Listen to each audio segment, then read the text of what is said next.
నమస్తే వీధుని స్వాగతం. లక్ష్యం సమాజేతం. దేశంలో రాష్ట్రంలో మరి వజ్రోత్సవ వేడుకలు ఘనంగా నిర్వహిస్తున్నారు. చూస్తూనే ఉన్నాం. 12 తారీఖు నుండి స్టార్ట్ చేసి ఇంకా కొనసాగుతున్నాయి. వివిధ ప్రాంతాలలో వివిధ రకాలుగా నిన్న కేసీఆర్ అబిడ్స్లోకి వచ్చి కూడా జాతీయ గీత ఆలాపన చేయడం కానీ, మరి ఎర్రకోట పైన మోడీ ప్రసంగం చూసాం, మరి గోల్కొండ కోట పైన కేసీఆర్ ప్రసంగం చూసాం. ఇవన్నిటి ఒకే అయితే మరి మునుగోడులో జరుగుతున్న రాజకీయంలో చూసాం. మరి ఏపీలో ఎలాగ ఉంది, తెలంగాణ ఎలా ఉంది, వీటన్నిటిపైన మనతోటి చర్చించడానికి డాక్టర్ ఏఎస్ రావు గారు, మరి రాజకీయ విశ్లేషకులు, వివిధ పార్టీలో పనిచేసినటువంటి అనుభవం, మరి ప్రస్తుతం రాజకీయ విశ్లేషణ, మరి వాళ్ళ యొక్క సామాజికానికి ఏపీ ప్రభుత్వం చేస్తున్నటువంటి సేవలు కావచ్చు, మరి తెలంగాణలో ఇంకా ఏ మేరకు మార్పులు జరగాలి అంశంపైన మనతో డిస్కస్ చేయడానికి ఏఎస్ రావు గారు వారితో ముచ్చడిద్దాం. నమస్తే అండి. చాలా రోజుల తర్వాత సార్ మంచి సమయం ఇచ్చారు మనకు, మంచి రాజకీయ ఉన్న సందర్భంలోనే ఈ విషయాన్ని మనం రాజకీయంలోకి వెళ్ళే ముందు మొత్తం మీద మీ రాజకీయ విచిత్రం. మీరు ఫస్ట్ టీడీపీలో బాగా ఒక పార్టీ వెలిగినటువంటి పార్టీలో పనిచేశారు. తర్వాత చూస్తే టీఆర్ఎస్ పార్టీలో కూడా వచ్చారు, ఇక్కడ ఎంపీగా పోటీ చేస్తున్నారు అన్నట్టుగా కూడా వార్తలు వచ్చినాయి. మళ్ళీ ఆ తర్వాత ఎన్సీపీలోకి వెళ్ళి ఎమ్మెల్యే కూడా పోటీ చేశారు. ప్రస్తుతం బీజేపీ వైపు మొగ్గు చూపుతున్నారు డాక్టర్ ఏఎస్ రావు గారు అని ఒక వార్త వినబడుతుంది. నిజమేనా? ఇది కొట్టిపడేస్తారా, నిజం చేస్తారా? మొదట నేను మొట్టమొదటి V3 ప్రేక్షకులందరికీ కూడా గణతంత్ర దినోత్సవం శుభాకాంక్షలు. అందరికీ నమస్కారం. నేను గత 10 సంవత్సరాలు తెలుగుదేశం పార్టీకి నాతో సేవలు అందించాను. అనేక పోరాటాలు చేశాను. చంద్రబాబు నాయుడు గారు ఎంబడి బాబ్లీ ప్రాజెక్టులో కానీ, ఇంకా తెలంగాణ ఉద్యమంలో కానీ, ఒక టైంలో చంద్రబాబు గారికి కూడా మేము విభేదించి తెలంగాణకు అనుకూలంగా పనిచేసిన దాఖలాలు ఉన్నాయి. ఈ అడ్వకేట్ల వాళ్ళ తెలుగుదేశం కార్యకర్తలు అని చెప్పేసి, తెలుగుదేశం నాయకులు అని చెప్పేసి అడ్వకేట్లు నా మీద దాడి చేయడం జరిగింది. ఇంకా అనేకమైనటువంటి కేసులు కూడా ఈ యొక్క తెలంగాణ ఉద్యమంలో ఒక తెలుగుదేశం నాయకుడిగా ఎదుర్కొన్నాను నేను. ఆ తర్వాత మళ్ళీ తెలుగుదేశం పార్టీ తెలంగాణలో కనుమరుగు అయిపోయిన తర్వాత టీఆర్ఎస్ పార్టీ నుంచి నాకు పిలుపు వచ్చిన తర్వాత నాకు హైదరాబాద్ పార్లమెంట్ కాంటెస్ట్ చేయమని చెప్పేసి నాకు బీఫామ్ కూడా ఇచ్చారు.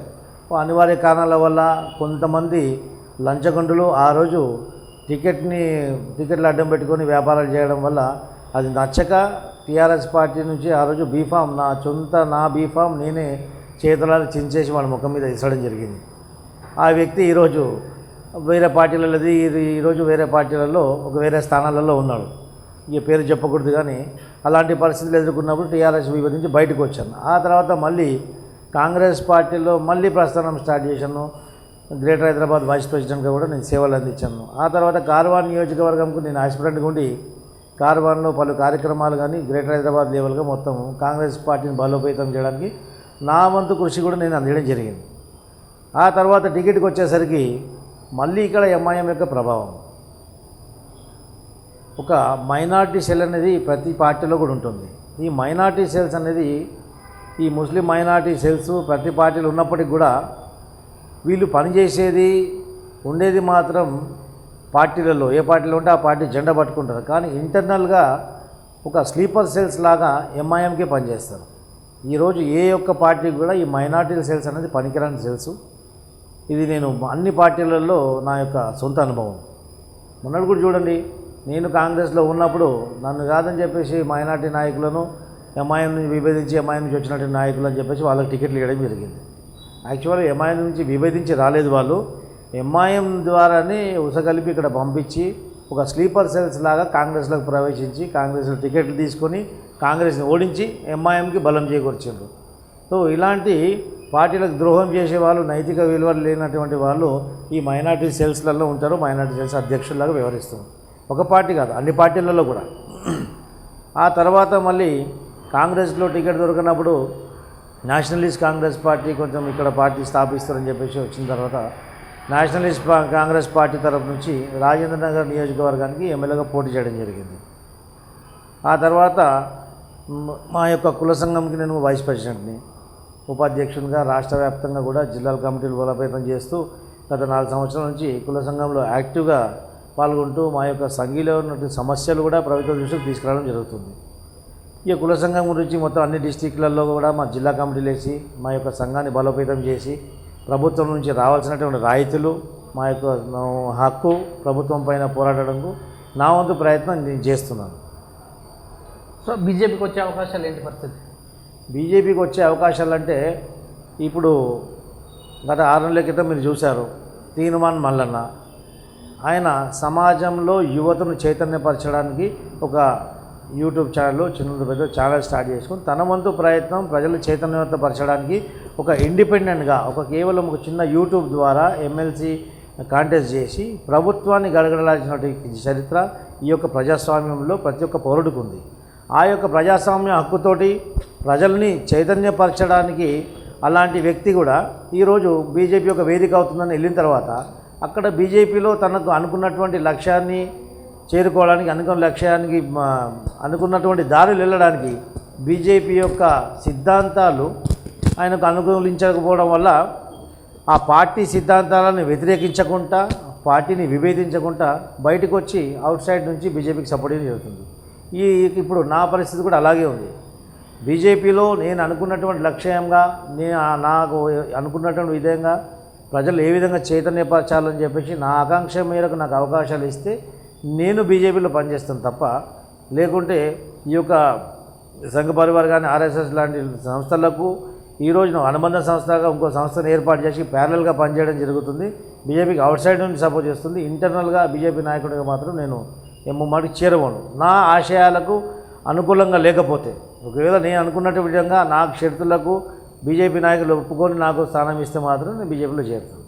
సో ఈ ఏపీ ప్రభుత్వం నిన్నమనే ఏదైతే నాయ బ్రాహ్మణ సంఘం వాళ్ళను ఒకవేళ మంగళోడని మంగళిదని బొచ్చుగీకటోడని ఇలాంటి అంటే ఏదైతే అణగారిన వర్గాల వాళ్ళకు మాదిగా అనేటటువంటి ఆ మాట పదజాలను వాడితే ఎస్సీ ఎస్టీ అటువంటి కేసు పెట్టేటటువంటి అవకాశాన్ని కూడా కల్పించింది, ఆర్డర్ కూడా చేశారు కదా, ఎలా అనిపిస్తుంది? మొదట్లో బాబాసాహెబ్ అంబేద్కర్ గారు రాసినటువంటి రాజ్యాంగం ప్రకారంగా అణగారిన కులాలకు ఎప్పుడు అవమానం జరిగినా ముఖ్యంగా ఈ యొక్క ఎస్సీలు ఎస్టీలు అనగా గ్రామ బహిష్కరణకు గురవుతుండే ఆ టైంలో ఇంకోటి ఘోరమైనటువంటి పదజాలంతో వాళ్ళని దూషించడం జరుగుతుంది గతంలో. కానీ ఈ యొక్క అట్రాసిటీ యాక్ట్ వచ్చిన తర్వాత ఈ మాలలను మాదిగలను ఈరోజు హింసించేటువంటి పరిస్థితి, గ్రామాల బహిష్కరించే పరిస్థితి ఈరోజు దాదాపుగా కనుమరుగైపోయింది. వాళ్ళు ఈరోజు గొప్పగా వాళ్ళ పేరెంట్గా మాల మాదిగను కూడా పెట్టుకోవడం జరుగుతుంది. ఇంకో విషయానికి వస్తే ఈ యొక్క బీసీలలో ఉన్నప్పటికీ కూడా ముఖ్యంగా ఈ యొక్క సేవా వృత్తులు ఉన్నటువంటి కమ్యూనిటీలు కులాలు ఏదంటే ఈ యొక్క మంగళి సాగర్ నాయి బ్రాహ్మణులు రజకులు ఈరోజు కూడా గత దశాబ్దాల చరిత్ర వందల కాలం చరిత్ర నుంచి కూడా ఇప్పటి వరకు కూడా సేవావృత్తిలో ఉన్నటువంటిది రజకులు నాయి బ్రాహ్మణులు. ఈ యొక్క మాలలు మాదిగలు ఎస్సీలు ఎస్టీల కంటే ఎక్కువ అట్రాసిటీస్కి ఈ యొక్క అవమానానికి గురవుతున్నది ఈ రెండు కమ్యూనిటీలు, ఈ రెండు కులాలు మాత్రమే. ఈరోజు కూడా మేము ఈ యొక్క విషయాన్ని గ్రహించి మేము గత ప్రభుత్వం కానీ రాజశేఖర రెడ్డి ఉన్నప్పటి నుంచి కూడా మా యొక్క కుల సంఘాల నాయకులు కానీ మేము కానీ ఇప్పుడు నేను కూడా ఏ మీటింగ్లో మాట్లాడినా కానీ మా యొక్క నాయ బ్రాహ్మణులకు ఎస్సీ జాబితాలో కలపాలని చెప్పేసి దశాబ్దాల నుంచి మాకున్నటువంటి డిమాండ్. దానికి పార్లమెంట్ అమెండ్మెంట్ అవసరం. ఈ యొక్క చిత్తశుద్ధి లేనటువంటి గవర్నమెంటు ఈ యొక్క నాయ బ్రాహ్మణుల మీద అణగారిన కులాల మీద అవగాహన కానీ అనుకూలత కానీ లేనటువంటి ప్రభుత్వాలు పార్లమెంట్లో అమెండ్మెంట్ బిల్లు పెడతారని చెప్పేసి ఏమాత్రం మాకు నమ్మకం లేదు. కాకపోతే దాని ఒక పెద్ద ప్రక్రియ కాబట్టి అది ఎంత టైం పడుతుందో తెలియదు. అంతలోపు మా యొక్క మనోభావాల్ని కాపాడడం కొరకు ఈ యొక్క మమ్మల్ని ఈ యొక్క రజకుల నాయ బ్రాహ్మణులని కులం పేరుతో దూషించినట్లయితే వాళ్లకు అట్రాసిటీ యాక్ట్ వర్తింపజేసి అలాంటి కులం పేరుతో దూషించిన వ్యక్తులు శిక్షార్హులు కావాలి. వాళ్ళపైన చట్టరీత్యా చర్యలు తీసుకునేటువంటి అధికారం ఈ యొక్క చట్టంలో కల్పించాలని చెప్పేసి ఒక గెజెట్ ఒక జియో విడుదల చేయమని చెప్పేసి ప్రభుత్వాన్ని మేము కోరినాం. ఇదే విషయం గతంలో మన టీడీపీలో పనిచేసినప్పుడు అహ్మద్ షరీఫ్ గారు శాసన మండలి చైర్మన్, ఆయన శాసన మండలి స్పీకర్ గారు అహ్మద్ షరీఫ్ గారు నాకు చాలా ఫ్యామిలీ ఫ్రెండ్. ఆయనతో చర్చించడం జరిగింది. నేను ఈ విషయం ఆయనతో చర్చించి ఇలాంటి ఆ టైంలో ఆయన హై క్యాట్రాక్ ఆపరేషన్కి వచ్చినప్పుడు నేను దగ్గర నుండి జరిపించిన క్యాట్రాక్ ఆపరేషన్ చేసినప్పుడు ఆయనతో దాదాపు 2 రోజులు ఆయన కూడా ఉన్నాను. ఇలాంటి పలు విషయాలు చర్చించుకున్నప్పుడు మా యొక్క సంఘం మా యొక్క కులస్తులు మా యొక్క కమ్యూనిటీ ఇలాంటి దూషణలకు గురవుతుందని ఆయన చెప్పినప్పుడు పలు సాక్ష్యాలతో చూసినప్పుడు ఆయన ముఖ్యమంత్రి జగన్ అపోజిషన్ తెలుగుదేశం పార్టీ సంబంధించిన నాయకుడు అయిన శాసనమండలి చైర్మన్ అయినప్పటికీ కూడా ముఖ్యమంత్రి జగన్ గారు అంటే అహ్మద్ షరీఫ్ గారికి ఎంతో గౌరవం. ఆయన పర్సనల్గా ముఖ్యమంత్రి గారికి ఈ విషయం చేరవేశారు. ఆ తర్వాత సానుకూలంగా స్పందించి జగన్మోహన్ రెడ్డి గారు మొన్న 7వ తారీఖు ఆగస్టు, ఈ నెల 7వ తారీఖు ఆగస్టు రోజు ఒక జియో విడుదల చేశారు. ఆ జియోలో అంటే మంగలి, మంగళోడ, మంగళిది, బొచ్చుబీగోడ ఇలాంటి మా యొక్క నాయి బ్రాహ్మణుల కమ్యూనిటీకి, మా యొక్క కులానికి సంబంధించి అసభ్యమైనటువంటి పదజాలాలు, అనిత్యం ఈ యొక్క అగ్రవర్ణాలు, అహంకారంతో కూడినటువంటి నాయకులు వాడి యొక్క భాషని, పదాలని స్పష్టంగా ఆ జియోలో పొందుపరిచి ఇలాంటి పదాలు వాడితే మీకు చట్టరీత్యా శిక్ష తీసుకోవడం జరుగుతుందని చెప్పేసి జియో విడుదల చేశారు. ఈ యొక్క పెద్ద మనసుతో జియో విడుదల చేసినటువంటి జగన్మోహన్ రెడ్డి గారికి మనస్ఫూర్తిగా మా యావత్ నాయి బ్రాహ్మణ సమాజం అంతా కూడా కృతజ్ఞత వ్యక్తం చేస్తున్నాం. కాకపోతే ఈ యొక్క తెలంగాణలో ఉన్నటువంటి నాయకుల ద్వారా వచ్చినటువంటి ఈ యొక్క ప్రతిపాదన, ఈ యొక్క రూపాయి కూడా ఖర్చు లేకుండా ఇచ్చేటువంటి ఈ యొక్క జియోని కూడా ఈ యొక్క ప్రభుత్వం విస్మరిస్తుంది. చిత్తశుద్ధి లేనటువంటి ప్రభుత్వం గతంలో, అందుకే నేను అన్నా.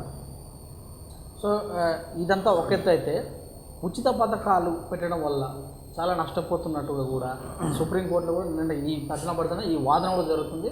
ఇప్పుడు కొంతమంది ముందుకెళ్ళి ఆ ఉచిత పథకాలు పెట్టే పార్టీల యొక్క ఏదైతే సింహాలు ఉంటారో రద్దు చేయాలని కూడా చెప్తారు. ఇది నిజమేనా? ఏ మేరకు నష్టపోయే అవకాశం ఉంటుంది దేశం కావచ్చు, రాష్ట్రం కావచ్చు? ఎందుకంటే ఉచిత పథకాలు అనేది రాజ్యాంగంలో ఎక్కడ లేదు. సంక్షేమ పథకాలు అని చెప్పేసి అట్టడుగు వర్గాలలో బిలో పోవర్టీ లైన్లో ఉన్నటువంటి వాళ్ళు, ఆర్థికంగా ఇబ్బందులు ఎదుర్కొన్నటువంటి బిలో పోవర్టీ లైన్లో ఉన్నటువంటి వారు, అలాంటి వాళ్ళకు అణగారిన వర్గాలను అప్లిఫ్ట్ చేయడం కోసం, వాళ్ళకు ఆర్థిక పరిస్థితి మెరుగుపరచడం కోసం, వేరే సమాజంతో కూడా వాళ్ళు పోటీగా రావడం గురించి ఈ యొక్క సంక్షేమ పథకాలని చెప్పేసి చట్టబద్ధంగా ప్రవేశపెట్టడం జరిగింది ఒక దశాబ్దాల కింద. ఈ మెల్లిగా ఇది మారుతూ ఏమైపోయిందంటే ఈ సంక్షేమ పథకాలు కాస్త ఈ ఉచిత పథకాలుగా మారిపోయినాయి. సంక్షేమ పథకాలు అంటే ఈరోజు విద్యార్థులు ఉన్నారు, విద్యార్థులు కాలేజీ ఫీజు కట్టలేని పరిస్థితిలో రాజశేఖర రెడ్డి గారు ఏం చేశారంటే ఫీజు రియంబర్స్మెంట్ పథకం పెట్టారు.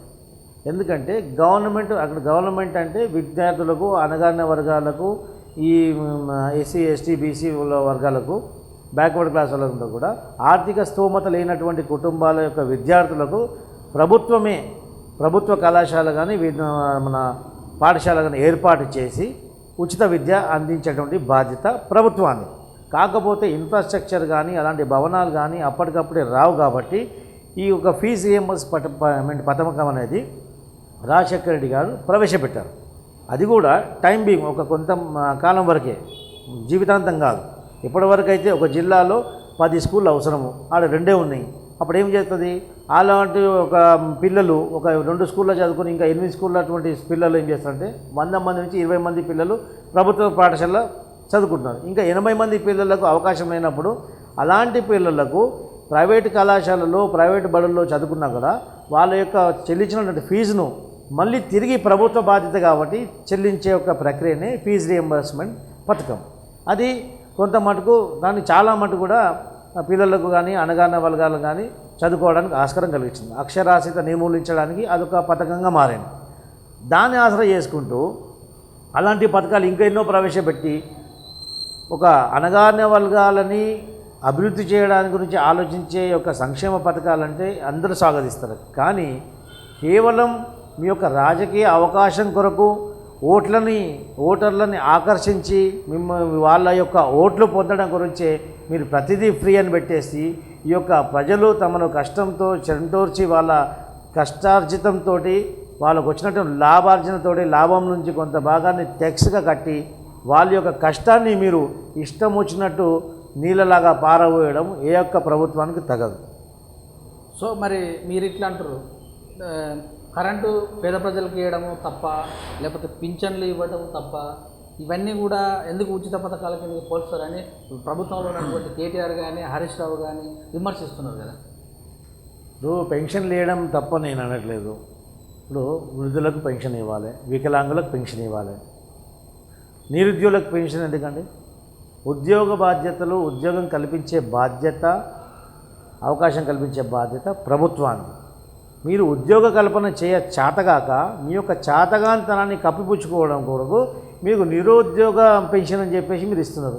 అంటే నిరుద్యోగులు, మీరు ఉద్యోగులు ఎతకకండి, నెలకు మీకు పెన్షన్ ఇస్తాము, మీరు ఇంట్లో తిని పండుకోండి, ఉచిత బియ్యం ఇస్తాము, మీకు నిరుద్యోగం పెన్షన్ ఇస్తాము. నిరుద్యోగం పెన్షన్ తీసుకోవాలా, రోడ్లపైన తిరగాల, ఆ వైన్ షాపుల పంట తిరగాల, మీకు ఇచ్చినటువంటి ఉచిత రేషన్తో తిని ఇంట్లో పండుకోవాలి. సో యువతను ఏం చేస్తున్నారంటే తప్పుదారి పట్టించే ప్రక్రియ ఇది. ఈ యొక్క పెన్షన్లు అనేది వృద్ధులకు, వికలాంగులకు ఒక అవసరం. ఇప్పుడు నిరుద్యోగ వృద్ధి అనేది, నిరుద్యోగ పెన్షన్ అనేది విదేశాల్లో కూడా ఉంది. విదేశాల్లో వాడి విద్యాభ్యాసం పూర్తయిన తర్వాత ఒక అప్లికేషన్ పెట్టుకుంటాడు, నాకు ఇంకా జాబ్ దొరకలేదని చెప్పేసి. వాడికి ఒక 6 నెలల్లో 5 నెలల్లో నిరుద్యోగ పెన్షన్ ఇవ్వడం జరుగుతుంది. ఆ టైం పీరియడ్ పెట్టి ఆ టైం లోపల అతడు ఉద్యోగాన్ని ఎత్తుక్కొని తన కాళ్ళపైన తను నిలబడాల్సిన అవసరం వస్తుంది. ఆ టైంలో వాళ్ళు ఉద్యోగాలు ఎత్తుకునే ప్రక్రియలో వాళ్ళకి అవసరం ఉన్నటువంటి ఖర్చు కాబట్టి దాన్ని దృష్టిలో పెట్టుకొని ఒక టైం బీయింగ్ నిరుద్యోగ వృద్ధి అనేది విదేశాల్లో కూడా ఉంది. దాన్ని జీవితాంతం ఏ ప్రభుత్వం కానీ ఏ దేశంలో కూడా ప్రవేశపెట్టలేదు. సో మరి 2014-15 అంటే ప్రభుత్వం వచ్చిన తర్వాత చాలా పథకాలు పెట్టింది కదా. సో చాలా పథకాలు పెట్టింది, చాలా హామీలు కూడా వచ్చింది. టీఆర్ఎస్ ప్రభుత్వం ఏ మేరకు నెరవేర్చిందంటారు? ఇప్పుడు టీఆర్ఎస్ ప్రభుత్వం యొక్క హామీలకు హద్దు ఆకాశమే అనుకోవాలి. ఏ విధంగా అంటే 2014 నుంచి వచ్చినప్పటి నుంచి కేజీ టు పీజీ ఫ్రీ. ఆడ కేజీ లేదు, పీజీ లేదు, ఏది లేదు. అసలు కాలేజీలు మూతపడి ఈ యొక్క ఉన్నత పాఠశాలల్లో, హై స్కూల్స్లలో, ఇంకా జూనియర్ గర్ల్స్ జూనియర్ కాలేజెస్లో మరుగుదొడ్లు కూడా లేకున్నటువంటి ఇబ్బందికరమైన పరిస్థితుల్లో ఈరోజు దయనీయమైనటువంటి పరిస్థితిలో ఈరోజు ప్రభుత్వ కళాశాల కానీ ప్రభుత్వ బిల్డింగ్స్ ఈరోజు ఉన్నాయి. మళ్ళీ కేజీ టు పీజీ ఎక్కడ పోయిందో అది తెలియదు. మరి వచ్చిన ఎలక్షన్లో వచ్చినప్పుడు ఆయన ఎలక్షన్ మేనిఫెస్టోలో ఏముందంటే దళితుని ముఖ్యమంత్రి చేస్తా అని చెప్పేసి, నేను కావల కుక్కలాగానే ఉంటా అని చెప్పేసి, తెలంగాణ యొక్క పౌరులకు, తెలంగాణ యొక్క ఎవ్వరికైనా కానీ కాలుకు ముళ్ళు గుచ్చుకుంటే నోటి పంటితో తీస్తా అని చెప్పేసి చెప్పినటువంటి ఈ ముఖ్యమంత్రి దళితుని ముఖ్యమంత్రి చేస్తున్నాడు. మళ్ళీ ప్రతి దళితుని భూమి లేని ప్రతి దళితునికి 3 ఎకరాల భూమి ఇస్తా అని చెప్పేసి ప్రజావేదికల్లో అనేక మాటలు మేనిఫెస్టోలు కూడా పెట్టడం జరిగింది. మళ్ళీ ఇదే ముఖ్యమంత్రి అసెంబ్లీలో 3 ఎకరాల భూమి ఏడికెళ్ళి వస్తాయి, ఎక్కడుంది అని చెప్పేసి, నేను ఎక్కడ చెప్పినా చూపి అని చెప్పేసి అనడం జరిగింది. ఆ మాట అన్నప్పుడు ఎంబడే ప్రతిపక్షంలో ఉన్నటువంటి నాయకులు స్పందించకుండా ఉండడం వాళ్ళ యొక్క అసమర్థత అని చెప్పేసి కూడా అనుకుంటాం. సో డబుల్ బెడ్రూమ్ విషయంలో కూడా ప్రభుత్వం ఇంకా కూడా ప్రణాళికతో ముందుకెళ్తలేదు అని కూడా అంటారు. ఇదే విషయాన్ని సెక్రటరేట్ విషయంలో కావచ్చు, ఏదైతే ప్రగతి భవన్ విషయంలో కావచ్చు, మరి ఎమ్మెల్యే క్వార్టర్స్ కావచ్చు, ఎమ్మెల్యేలు వాళ్ళ కాన్స్టిట్యూన్సీలో కట్టించుకున్న దాంట్లో విషయంలో కూడా చాలా ముందుకు వెళ్తుందని కూడా విమర్శ ఉంది. ఇప్పుడు చూడండి, ఫస్ట్ డబుల్ బెడ్రూమ్ అనుకుందాం. డబుల్ బెడ్రూమ్ ఇచ్చేది ఆ కాంట్రాక్టు తెలంగాణ కాంట్రాక్టర్లకు పనికిరాని కాంట్రాక్టర్లు, లంచగొండు కాంట్రాక్టర్లు. అదే ఎమ్మెల్యే క్వార్టర్స్ కానీ, సెక్రటరేట్ కానీ, ఇంకా నీ ప్రగతి భవన్ కానీ ఇలాంటివి పెద్ద పెద్ద ప్రాజెక్టులు, కమిషన్ వచ్చే ప్రాజెక్టులు కట్టుకునేది, ఆ ప్రాజెక్టులు ఇచ్చేది మాత్రం మెగా కృష్ణారెడ్డి. ఈరోజు డబుల్ బెడ్రూమ్లు, కొన్ని డబుల్ బెడ్రూమ్లు దాని శంకుస్థాపన కూడా కాలేదు, అలాట్మెంట్ కూడా కాలేదు, పెచ్చులు ఉండడం స్టార్ట్ అయింది. అంటే దాదాపు ఒక 10 సంవత్సరాలు కూడా ఆ యొక్క డబుల్ బెడ్రూమ్ ఇల్లు నాణ్యతంగా ఉండే పరిస్థితి ఈరోజు లేదు. ఎప్పుడు గుళ్ళుతాయో, ఎప్పుడు ఎంతమంది చేస్తారో కూడా ఆ డబుల్ బెడ్రూమ్లో నాణ్యత ఈ విధంగా ఉంది ఈరోజు. మరి ఎమ్మెల్యే భవనాలు చూద్దాం, ఎమ్మెల్యే క్వార్టర్స్ ఈరోజు హిమాయత్ నగర్లో ఎమ్మెల్యే క్వార్టర్స్ చూడడం, దాన్ని కట్టడం కానీ, దాని నాణ్యత కానీ ఒకసారి చూడండి. ఇంకా 50 సంవత్సరాలు కానీ అదే విధంగా కొత్తగా ఉంటుంది. అంటే వీళ్ళకు ఒక పేదలకు ఇచ్చే భవనాలు కట్టడంలో వీళ్ళకున్న చిత్తశుద్ధి కానీ, మళ్ళీ ఒక ఎమ్మెల్యేలకు, రాజకీయ నాయకులకు ఇచ్చేటువంటి భవనాల్లో చిత్తశుద్ధి ఇక క్లియర్గా కనబడుతుంది. ఈ యొక్క పేదల మీద వివక్ష చూసే ప్రభుత్వం అని చెప్పేసి కట్టొచ్చినట్టు కనబడుతుంది. సో నిన్న కేసీఆర్ గారు మాట్లాడుతూ వికారాబాద్లో రాష్ట్రంలో కడుపు నిండా తింటున్నారు, కంటిన్యూగా నిద్రపోతున్నారు అంటారు. నిజమేనా? అలాగనే ఉందా పరిస్థితి? కేసీఆర్ గారు మాట అనేది చెప్పేది కరెక్ట్ చెప్పకుండా అబద్ధాలు ఆడారు. ఎందుకంటే అబద్ధాలు ఆడడం ఆయనకు అలవాటు కాబట్టి. కడుపు నిండా తినడం కాదండి, కడుపు నిండా తాగుతున్నారు, భార్యలో పుస్తలు అమ్ముకుంటున్నారు, రోడ్ల మీద పడుతున్నారు. ఇది యాక్చువల్ పరిస్థితి ఈరోజు పరిస్థితి ఏంటంటే, ఈ అణగారిన వర్గాలకు, ఎస్సీలకు, బీసీలకు అనేది వాళ్ళకు ఉద్యోగాలు కల్పించమని చెప్తే వాళ్ళకు పబ్లిక్ సర్వీస్ కమిషన్ ద్వారా కానీ ఇంకా ఉద్యోగాల నోటిఫికేషన్ ఇవ్వమంటే నోటిఫికేషన్ రావు. వాళ్ళకు బర్రెలు ఇస్తాం, గొర్రెలు ఇస్తాం, పందులు ఇస్తాం, కాసుకోండి అని చెప్పేసి చేయాలి. అంటే ఈ బీసీలు ఎస్సీలు అంటేనేమో బర్రెలు గొర్రెలు కాసుకొని వంశాభివృద్ధి తిరగాలి. ఈ బిజినెస్లు, ఉద్యోగాలు, ఇవన్నీ ప్రాజెక్టులు, టెండర్లు అని చేసి చదువుకునేది అంటే అగ్రవర్గాలు. సో మీ తెలంగాణ వచ్చిన తర్వాత 30,000 ఉన్నది 3 కోట్ల దాకా వలుపుతుంది భూమి అంటున్నారు కదా, దాని చూసి సంతోషపడవచ్చు కదా. దీంట్లో ఉన్నటువంటి తాత్పర్యం అంతర్యం మీకు అర్థం కాలేదు. అంటే 3 కోట్ల భూమి, 3 ఎకరాల భూమి ఉంది మీకు. ఈరోజు 40 లక్షలు 50 లక్షలు పడుతుంది అంటే 1.5 కోటి అవుతుంది. 3 ఎకరాలు ఉన్నటువంటి రైతు నీకు వాడి కళలు వచ్చేస్తుంది, అప్పుడు నేను కోటీశ్వరని అయిపోయింది చెప్పేసి వాడు ఏం చేస్తాడు, వాడు పని చేయడం బంద్ చేస్తాడు. ఆ ఉన్నటువంటి ఒక 3 ఎకరాలు అక్కడ ఔటర్ రింగ్ రోడ్ అని, ఇంకో రోడ్ అని చెప్పి వేరే వేరే ఒక ప్లానింగ్స్ గీసి ఒక పవర్ ప్లాంట్ ప్రజెంటేషన్ చేసి మంచిగా చక్కగా ప్రజలను ఒక మభి పెట్టడం కోసం ప్రెస్ మీట్లు పెట్టి అకస్మాత్తుగా రాత్రి భూముల రేట్లు పెంచడం జరుగుతుంది. భూముల రేట్లు పెంచడం వల్ల ఈ యొక్క పేద ప్రజలు, వ్యవసాయం చేసుకున్న ప్రజలందరూ ఒక ఆశకు గురై ఇంత రైతు ఇంత పండించుకుంటే కూడా మనకు 10,000 20,000 వస్తలేదు, మనం కష్టపడి పెట్టుబడి పెట్టినా కూడా మనకు గిట్టుబాటు ధర వస్తలేదు, ఎందుకు ఈ భూమి మనం అమ్ముకుందాం అని చెప్పేసి ఉన్న 3 ఎకరాలు కాస్త వాడు అమ్మకానికి పెడుతుంది. అమ్మకానికి పెడితే ఆడ నీ కొడుకు, నీ బిడ్డే, నీ అల్లుడు, నీ ఉన్నటువంటి ఈ బ్రోకర్ కాంట్రాక్టర్లు అందరూ కూడా ఆ యొక్క రైతుల మీద ఒక రాబందులాగా పడి ఆ భూమిని స్వాధీనం చేసుకొని జరుగుతుంది. భూమి ఉన్నోడు భూమి లేకుండా అయిపోతున్నాడు, ఉన్నోడు ఇంకా అయిపోతున్నాడు. పేద రైతు 1 ఎకరం 2 ఎకరం ఉన్నాడు, ఆయనతో మాత్రం కథం అయిపోతుంది. ఈ యొక్క లేనోడు లేనగా ఉంటున్నాడు, ఉన్నోడు ఇంకా సంపన్నంగా మారుతున్నాడు. వరమా శాపం అంటారు. ఇది శాపమా? శాపం కంటే ఇంకేమవుతుంది? ఘోరమైన శాపం. తెలంగాణ సమాజాన్ని మొత్తం అట్టడుగు వర్గాలను, బీసీలను, ఎస్సీలను అందరినీ కూడా ఈ యొక్క కాలరాసే ప్రభుత్వం, కాలరాసే ప్రయత్నం ఇది. సో గతంలో మాట కూడా వచ్చేది, వైఎస్ రాజశేఖర రెడ్డి పాదయాత్ర చేసి ఆ పాదయాత్ర చేసిన చోటలా రాళ్ళు వాకిచ్చిండు అనే ఒక మాట ఉంది. మరి కేసీఆర్ కూడా అలా చేస్తున్నట్రా? వైఎస్ రాజశేఖర రెడ్డి ప్రజల యొక్క సమస్య గురించి ఒక 100 శిలాపలకాలు వేసింది అనుకోండి. 100 శిలాపలకాల్లో దాదాపు ఒక 30-40 అన్న అవసరం వచ్చే శిలాపలకాలు వాతినాయి. అవసరమైన ప్రాజెక్టులు, అవసరమైన దగ్గర హాస్పిటల్స్, అవసరమైన దగ్గర భవనాలు, ఆ యొక్క శంకుస్థాపన శిలాపలకాలు వేసుకుంటూ వచ్చింది. ఈయన చేసే శిలాపలకాలు అలా కాదు. ఈయన చేసే శిలాపలకాలు ఏంటంటే ప్రాజెక్టులు 1,000 కోట్లు, లక్షల కోట్లు, కమిషన్ కాకతీయ, మిషన్ భగీరథ ఇలాంటి ప్రాజెక్టులలో ఈయన శంకుస్థాపన చేస్తాడు. ఈరోజు చూడండి మీరు, కాళేశ్వరం 100 కిలోమీటర్లు పారే నదిని నువ్వు 1,000 మీటర్లు మీదికెత్తి 1,000 కిలోమీటర్లు 100 కిలోమీటర్లు నువ్వు పారేస్తుందంటే ఆ యొక్క లిఫ్ట్ చేసినటువంటి వాటర్ని మళ్ళీ పొలాలకు అందించా అంటే 1 లీటర్ 40 రూపాయలు 50 రూపాయలు పడుతుంది. 40-50 రూపాయలు పెట్టేసి ఈరోజు సాగునీరు అందిస్తే ఏ విధంగా ఉంటుంది? వ్యవసాయం అవసరం వచ్చే పని నాది. సో మీరు ఇట్లా అంటారు, వాళ్ళ నాయకులు కేసీఆర్ ఇంజనీర్లు, డాక్టర్లు, లాయర్లకు నాయరు, ఆయన మేధస్సునంతా కరగదీసి తెలంగాణను తీసుకొచ్చినటువంటి వ్యక్తికి ఈ మాత్రం తెలియదా అని అంటారు కదా. వాస్తవానికి వస్తే తెలంగాణ తీసుకురాలేదు. చీమలు కట్టిన పుట్టలో పామొచ్చి కబ్జా చేసినట్టు ఎంతోమంది అమరవీరుల త్యాగాలకు, ఆ త్యాగాలపైన వాళ్ళ శవాలపైన కబ్జా చేసి వాళ్ళ శవాలకు రంగు పూసి నేను తెలంగాణ తెచ్చిన అని చెప్పేసి పిచ్చి కూతలు పూస్తాడు. కానీ కేసీఆర్ వల్ల తెలంగాణ ముమ్మాటికి రాలేదండి. ఎంతోమంది అమరవీరుల త్యాగాలు దీంట్లో ఉన్నాయి. బలుగు ఉద్యోగాలు ఉన్నారు, బలిగిన వాళ్ళు ఉన్నారు, విద్యార్థులు ముఖ్యంగా. ఈ తెలంగాణ తెచ్చింది ముఖ్యం ఈ యొక్క అమరవీరుల త్యాగాల వల్ల తెలంగాణ వచ్చింది తప్ప ఇంకేం కాదు.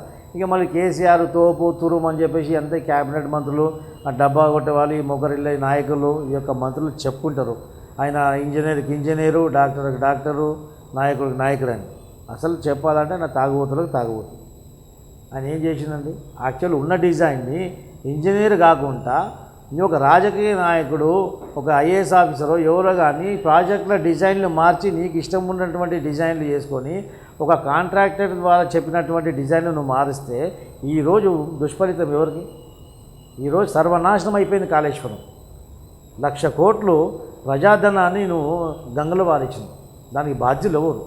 దీనికి బాధ్యులు ముమ్మాటికి కేసీఆర్ కావాలి, టీఆర్ఎస్ పార్టీ కావాలి. ఇలాంటి తప్పిదాలు ప్రజలు కానీ ప్రజానాయకులు కానీ చూసుకుంటూ ఊరుకుంటే ఇది అలవాటుగా మారిపోయింది. ఇప్పుడు ఖచ్చితంగా ఈ యొక్క కాళేశ్వరం పైన ఈడీ సిబిఐ ఎంక్వైరీ కావాలా, అవసరమైతే దీన్ని సుప్రీంకోర్టులో కూడా నేను ఒక పిల్లు కూడా వేయాలని రెడీ అవుతున్నాను. సో సో సెక్రటరేట్ కూడా డిజైన్ బాగుంది అని అసలు ఆ తర్వాత చాలా డిజైన్లు కూడా కట్టించారు, ప్రగతి భవన్ కూడా సొంతంగా కట్టించారని చెప్పారు. అప్పుడు ఆహా ఊహా అనలేంది, ఈ డిజైన్ ఫెయిల్ అయిందంటారా?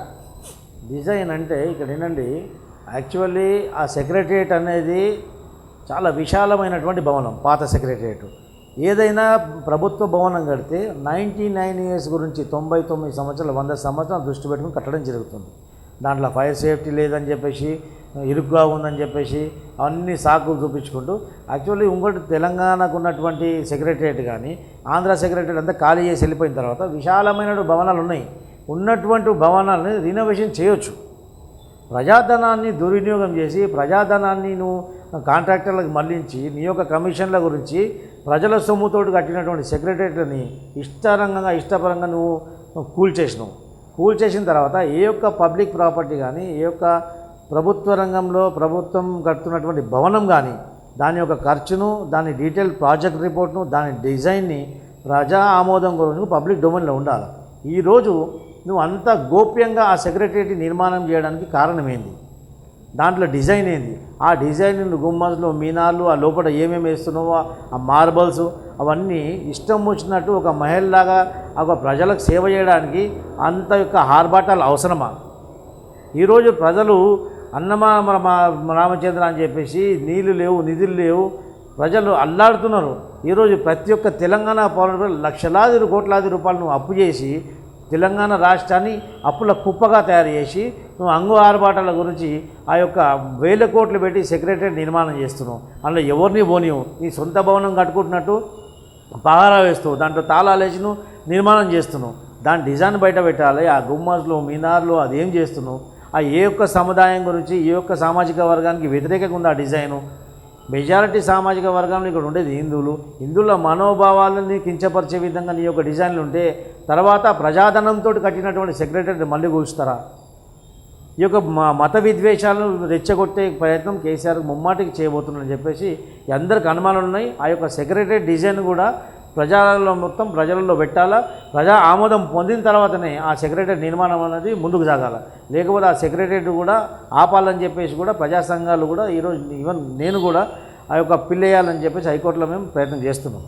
సో మీరు ఒక డాక్టరు, సో గతంలో కేసీఆర్ 2000 మొదటి ప్రభుత్వంలో ఉన్నప్పుడే ఉస్మానియాకి వచ్చి ఇదేం హాస్పిటల్, ఇలా రోగులు ఎట్లా ఉంటారు, దీన్ని గులగొట్టి మెయింటెనెన్స్ చేద్దామని అన్నారు. అది తొంగలో తొక్కినట్టు అయింది. కానీ 4 సూపర్ స్పెషాలిటీ హాస్పిటల్ కట్టిస్తున్న హైదరాబాద్లోని, ఒకటి ఎస్ఆర్ నగర్లో కావచ్చు, ఒకటి కొత్తపేటలో కావచ్చు, ఇంకా చుట్టుపక్కల 4 కట్టిస్తున్నాడు. వైద్య విధానం ఎలా ఉంది అసలు తెలంగాణలో పరిస్థితి? ఇప్పుడు ఉస్మానియా హాస్పిటల్ అనేది అప్పుడు 100 సంవత్సరాల కింద కట్టినటువంటి భవనాలు ఏ విధంగా ఉంటుందంటే 24 ఇంచెస్ వాల్, అంటే 24 ఇంచెస్ వాల్స్ కట్టినటువంటి భవనాలు ఏవి కూడా దాదాపు 400 సంవత్సరాలు నిలిచినటువంటి బిల్డింగ్స్. ఈరోజు ఉస్మానియా హాస్పిటల్ పాత బిల్డింగ్ అనేది కూల్చే అవసరం లేదు. దానికి ఓన్లీ మెయింటెనెన్స్ అవసరం.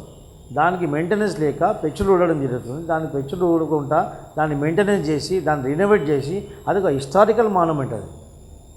అది హిస్టారికల్ మాన్యుమెంట్ని దాన్ని అలాగే కాపాడి దాన్ని మళ్ళీ ప్రజల గురించి యూజ్ చేయొచ్చు. కాకుండా ఇష్టానుసారంగా వాంటెడ్ దాన్ని కూల్చాలి, దాన్ని కూలుస్తా ఖచ్చితంగా.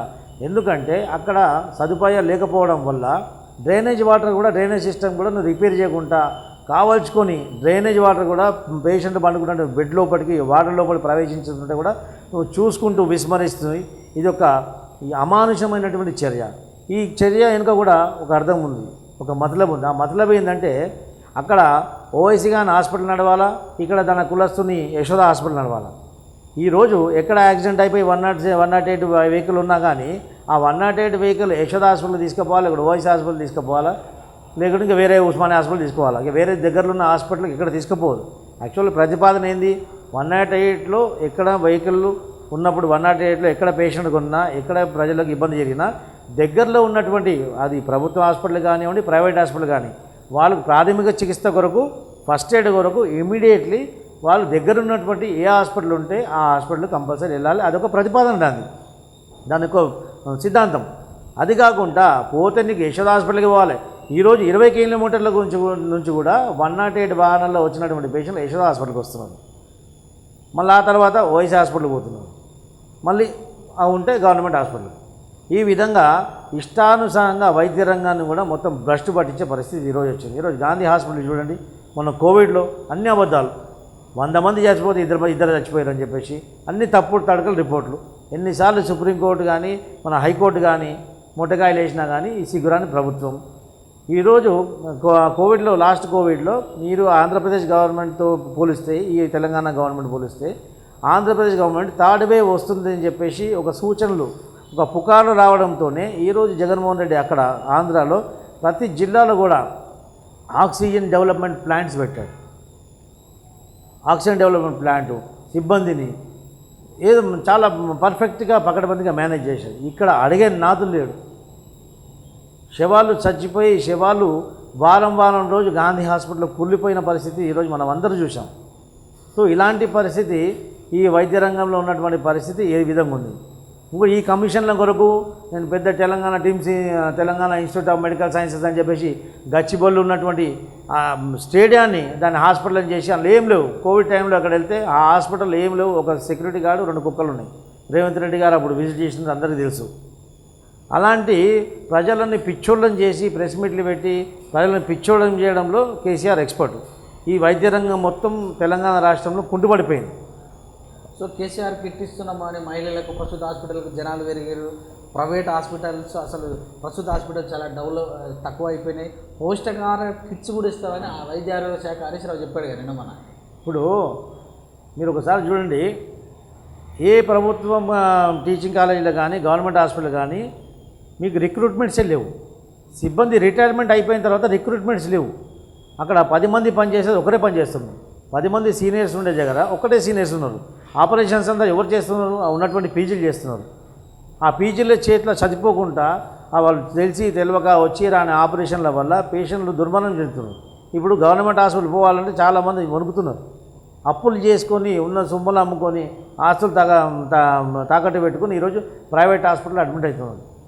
సో మెడికల్ కాలేజ్ కూడా నిన్న ఇవాళ వికారాబాద్ శంకుస్థాపన, మన పువ్వాడ రాజయ్య కూడా ఖమ్మంకి ఇచ్చిన చాలా సంతోషం ఉందని, స్టేషన్ కనుపూర్ రాజయ్య కూడా నాకు మెడికల్ కాలేజ్ వచ్చిన చాలా సంతోషం ఉందని అంటున్నారు కదా. తెలంగాణ వచ్చిన తర్వాత తెలంగాణ ముందు మెడికల్ కాలేజీలు జిల్లాలలో కట్టించిన సందర్భాలు లేవని కేసీఆర్ చెప్తున్నారు. జిల్లాల వారీగా మెడికల్ కాలేజ్ కట్టిస్తూ అంటాడు, సినిమా టాకీస్ కట్టిస్తూ అంటాడు, అన్నీ కట్టిస్తూ అంటాడు. ఆయన కట్టించింది మాత్రం వైన్స్లు, బార్లు. ఇంకోటి సిగ్గుచేటు ఏంటంటే ఈ వైన్ షాప్ టెండర్లు కూడా కులాల వారీగా ఇస్తున్నా అని చెప్పేసి గొప్పగా చెప్పుకుంటున్నాడు. వైన్ షాపులు కులాల వారీగా ఇవ్వడం ఎంతగానో అంటే కులాలను కించపరుస్తుండా, కులాలను ఏం చేస్తుండు అంటే ఏ కులంలో తక్కువ తాగుతున్నారని చెప్పేసి ఆయన ఎత్తి చూపిస్తున్నట్టు కనిపించింది. ఆయన 50% గౌన్లకు, ఎస్సీలకు, ఎస్టీలకు అని చెప్పి లాటరీలు వాళ్ళ చేతులు తీస్తుంటారు. 10% ఎస్సీలకు 5%. ఇలాంటి ముఖ్యమంత్రి ప్రపంచంలో ఎక్కడైనా ఉన్నాడా? అంటే తాగుబోతులను ఎంత ప్రోత్సహించే ముఖ్యమంత్రి, తాగుబోతు ముఖ్యమంత్రి మీరు ఆలోచించండి. ఇక మెడికల్ కాలేజీకి వస్తే మెడికల్ కాలేజీ చెప్పడానికి మస్తు చెప్తాడు ఆయన. ఇప్పటిదాకా ఏమీ ఆచరణకు రాలేవు. 8 సంవత్సరాలలో చెప్పినవన్నీ చేసినాం, చెయ్యని కూడా చెప్పినంటారు కదా. మాటకు వస్తే చెప్పినవన్నీ ఏం చేయలేదు, చెయ్యనివి ఏమైనా ఉంటే కొత్త కమిషన్ల పథకాలు ఏమైనా ఉంటే అవి ప్రవేశపెట్టి చెప్పలేదు చేస్తున్నాం కాబట్టి అని చెప్తాడు. దాని వెనక మతలబ్ ఏంటంటే ఆయన కమిషన్లు. నిన్ననే 10 లక్షల మందికి కొత్త పింఛన్ అన్నారు. కొత్త పెన్షన్ అనేది 10 లక్షల మందికి చెప్పాడు. 2 నెలలు 3 నెలలు ఎవరన్నా పెన్షన్ తీసుకోకుండా వాళ్ళ అకౌంట్లో అలాగే డ్రా చేయకుండా వాళ్ళ పేరు రిమూవ్ చేస్తున్నారు. 2 లక్షల కొత్త పెన్షన్ ఇచ్చి 10 లక్షల పెన్షన్ కట్ చేస్తున్నారు. అది వాస్తవం. అది దళిత బంధు తీసుకొచ్చి దళిత అభ్యున్నతికి పాటుపడుతున్నా అంటున్నారు కదా. 10 లక్షలు వినండి, దళిత బంధు తీసుకొచ్చి దళిత అభ్యున్నతి పాటుపడుతుందంటే దళితులకు ఇబ్బందులు ఏమున్నాయి? దళితులకు ఏం కావాలా? ఇప్పుడు దళితులకు ఉద్యోగం కావాలా? దళితులు పండించుకున్నటువంటి పంటకు నీకు గిట్టుబాటు ధర కావాలా? వాళ్ళు పండించుకున్న పంటకు స్టోర్ చేసుకోవడానికి స్టోరేజ్లు కావాలా? నీకు స్టోరేజ్లు లేవు, గిట్టుబాటు ధరలు లేవు. నువ్వు రైతు బంధు ఇస్తావు, అదొక బిచ్చం ఇస్తావు. నువ్వు నిరుపేద అని చెప్పేసి ఇప్పుడు దళిత బంధు అని చెప్పి 10 లక్షలు ఇస్తున్నావు. 10 లక్షలు ఇచ్చి 100 మందిలా నువ్వు ఇద్దరికి ఇచ్చేసి అక్కడ తగాదాలు పెట్టి కొట్లాటలు పెట్టి తమాషాలు చూస్తున్నావు. ప్రతి నియోజకవర్గంలో దళిత బంధు పైన కొట్లాడు. దళిత బంధు ఏమవుతుంది? ఈరోజు టీఆర్ఎస్ నాయకులు దళిత బంధు నేను ఇప్పిస్తా, నీకు ఇప్పిస్తే 50% నీకు, 50% నీకు. ఎందుకంటే దళిత బంధు మళ్ళీ కట్టని అవసరం లేదు కదా. అది ఎమ్మెల్యే వరకు కూడా కమిషన్. 5 లక్షల రూపాయలు టీఆర్ఎస్ నాయకులకు, 5 లక్షల రూపాయలకు లబ్ధిదారులకు. ఈ విధంగా కాంట్రాక్ట్ చేసుకొని దళిత బంధు పథకాలు ఇల్లు చేస్తున్నారు. సో హుజురాబాద్లో ఎలక్షన్ జరుగుతున్నప్పుడు, ఎలక్షన్ తర్వాత మా నియోజకవర్గం ఎమ్మెల్యే రిజైన్ చేయండి, మా నియోజకవర్గం డెవలప్మెంట్ చేయాలి అంటే మాకు దళిత బంధు కావాలంటే మీరు రిజైన్ చేయండి అన్నారు. కానీ అదే ఆదర్శంగా తీసుకొని కోమటిరెడ్డి మరి రాజగోపాల్ రెడ్డి రిజైన్ కూడా చేయడం జరిగింది మునుగోడులో. సో దీని ఎలా చూడాలి? ఈ రాజకీయ నాయకులకు, ఎమ్మెల్యేలకు, ఎంపీలకు అస్తమానం 2 సార్లు 3 సార్లు గెలవడంతో డబ్బు బాగా అయిపోయి అధికార మదంతో ప్రజాస్వామ్యాన్ని విస్మరించడం జరుగుతుంది. రాజ్యాంగం ఏముంది, ప్రజాస్వామ్యం ఏముంది? సరే నీ ఇష్టము, నీ మనోభావాలు దెబ్బతిన్నాయో వాడన్నాడో, నీకు వాంతో నచ్చకనో, నీ పార్టీ అధ్యక్షతకు పడకనో, నీకు నీ కాంట్రాక్ట్ల గురించో నువ్వు రిజైన్ చేస్తావు. నువ్వు రిజైన్ చేసిన తర్వాత మళ్ళీ బై ఎలక్షన్స్ వస్తాయి. ఒక ఎలక్షన్ కావాలంటే కోట్లాది రూపాయలు ఖర్చు, అది ప్రభుత్వం భరిస్తుంది. నువ్వు ఇష్టం వచ్చిన 2 సార్లు 3 సార్లు రిజైన్ చేసుకుంటే నీకు ప్రజలు ఇచ్చి నీకు మ్యాండేట్ ఇచ్చింది 5 సంవత్సరాల గురించి పరిపాలించడానికి. 5 సంవత్సరాల నుంచి ప్రజల యొక్క ప్రతిపాదనను నువ్వు చట్టసభలో పెట్టడానికి నుంచి ప్రజాప్రతినిధిగా నీకు 5 సంవత్సరాల గురించి ఎన్నుకున్నారు. నువ్వు అంతకుముందు వెళ్ళిపోయినావంటే మళ్ళీ ప్రజాధనంతో మన ఎలక్షన్ నిర్వహిస్తే లక్షల కోట్ల రూపాయలు ప్రజాధనం వృధా అవుతుంది. ఈ ప్రజల ప్రతి ఒక్క పౌరుడు కూడా ఈరోజు అధికారం ఉంది. నేను కట్టినటువంటి ట్యాక్స్ తోడు నీ ఇష్టం వచ్చినట్టు రిజైన్ చేసి నువ్వు సంవత్సరానికి ఒకసారి 2 సంవత్సరాలకు ఒకసారి ఎలక్షన్ పెట్టుకుంటూ పోతుంటే ప్రజాధనం దుర్వినియోగం అవుతుంది. డైరెక్ట్గా నేను కట్టినటువంటి ట్యాక్స్ డైరెక్ట్ అక్కడ తగలకున్నా అని ఇండైరెక్ట్గా అందరూ కట్టిన ట్యాక్స్ పైసలే కదా. ఇప్పుడు ఒక ప్రతిపాదన తీసుకురావాల్సిన చాలా అవసరం ఉందండి. చట్టాన్ని సవరణ చేయాలి ఎలక్షన్ కమిషన్ కూడా. ఇగో ఇష్టానుసారంగా మ్యాండేట్ కంటే ఇచ్చినటువంటి ఎన్నికైనటువంటి టైం పీరియడ్ కంటే టర్మ్ కంటే ముందు ఎవరైనా కానీ రాజీనామా చేస్తే వాళ్ళని డిస్క్వాలిఫై చేయాలి. మళ్ళీ ఒక 5 సంవత్సరాలు మళ్ళీ ఒక 2 టర్ముల వరకు వాడు కాంటెస్ట్ చేయడానికి డిస్క్వాలిఫై చేయాలి.